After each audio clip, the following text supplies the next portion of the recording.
Doamne, învață-ne pre noi îndreptările Tale.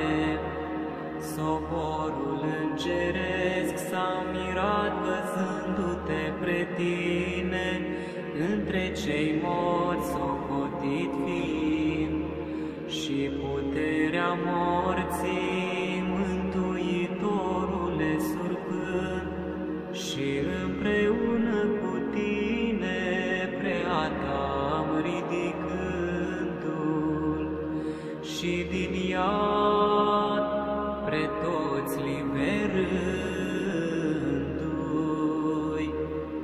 Bine ești cuvântat, Doamne, învață-ne pre noi îndreptările Tale, pentru ce miruri din milostivire, cu lacrimi amestecați-o ucenițelor.